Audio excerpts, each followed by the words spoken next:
हाँ दोस्तों, superhit TV serial Anupama का आने वाला ट्रैक होने वाला है बहुत ही ज्यादा जबरदस्त, इमोशनल और हाई वोल्टेज ड्रामे से भरपूर। कहानी में अब ऐसा तूफान आने वाला है कि शाह परिवार से लेकर कोठारी परिवार तक सबके होश उड़ने वाले हैं। वजह बनेगी प्रार्थना की गोद भराई की रस्म, जो खुशी का मौका कम और साजिशों का अड्डा ज्यादा बनती नजर आएगी।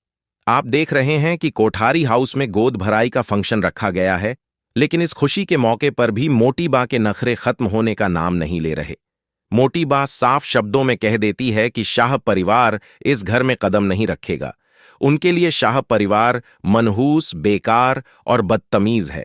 मोटी बा की इन बातों को सुनकर हर कोई शौक हो जाता है, लेकिन सबसे ज्यादा दिल टूटता है प्रार्थना का, क्योंकि आखिर यह उसका सबसे खास दिन है।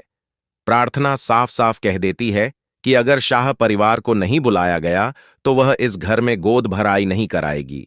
वह कहती है कि उसका फंक्शन वहीं होगा जहां उसके अपने लोग होंगे। मजबूरी में मोटी बा को मानना तो पड़ता है, लेकिन उनका अहंकार और जहर वहीं का वहीं रहता है। वह अंदर ही अंदर कुछ बड़ा करने की प्लानिंग करने लगती है। इसी बीच कहानी में अंश और प्रार्थना एक बड़ा फैसला लेते हैं। अंश साफ कह देता है कि वह हर हाल में प्रार्थना के साथ खड़ा रहेगा, चाहे दुनिया कुछ भी कहे। प्रार्थना भी अंश के फैसले पर पूरी तरह सहमत नजर आती है। दोनों मिलकर यह तय करते हैं कि वे अपने बच्चे के लिए किसी भी तरह की नेगेटिविटी बर्दाश्त नहीं करेंगे। लेकिन इसी बीच कहानी में एक बड़ा ट्विस्ट आता है, जब फंक्शन में गौतम गायब नजर आता है। हर कोई सोचने लगता है कि आखिर गौतम आया क्यों नहीं। कुछ लोगों को लगता है कि शायद उसे यह बुरा लगा है कि कोठारी परिवार ने शाह परिवार को बुलाया है। आखिरकार वह बच्चे का पिता है और इस मौके पर उसका होना सबको जरूरी लगता है। जैसे ही शाह परिवार कोठारी हाउस पहुंचता है, उनका स्वागत औपचारिक तौर पर किया जाता है। माहौल थोड़ा टेंशन भरा जरूर होता है, लेकिन अनुपमा सब कुछ संभालने की कोशिश करती है। गोद भराई की रस्म शुरू होती है और तभी अनुपमा एक ऐसा फैसला लेती है जो पूरे फंक्शन का रुख बदल देता है। अनुपमा सबके सामने कहती है कि गोद भराई सिर्फ मां की नहीं होती, पिता की मौजूदगी भी उतनी ही जरूरी होती है।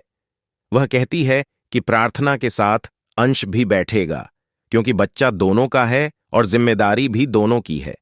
यह सुनकर अंश भावुक हो जाता है और प्रार्थना की आंखों में आंसू आ जाते हैं। लेकिन तभी एंट्री होती है गौतम की। गौतम आते ही कुर्सी पर बैठने की कोशिश करता है और मोटी बा जोर देकर कहती है कि बच्चे का पिता वही है, इसलिए उसी को बैठना चाहिए।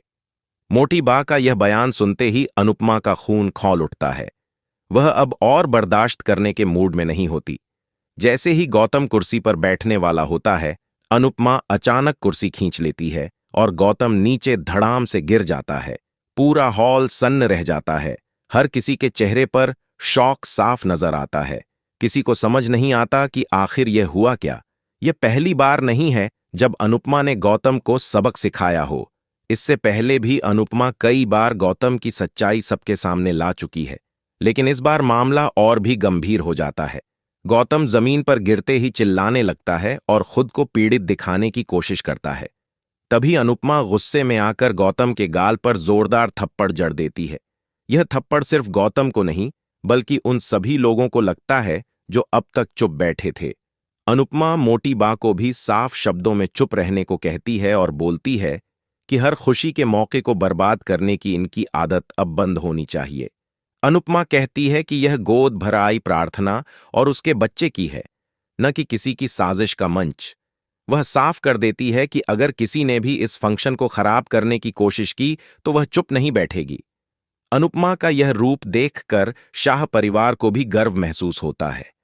अब देखने वाली बात यह होगी कि क्या प्रार्थना और अंश यहां से कोई बड़ा फैसला लेंगे? क्या वे अपनी गोद भराई कहीं और करने का मन बनाएंगे?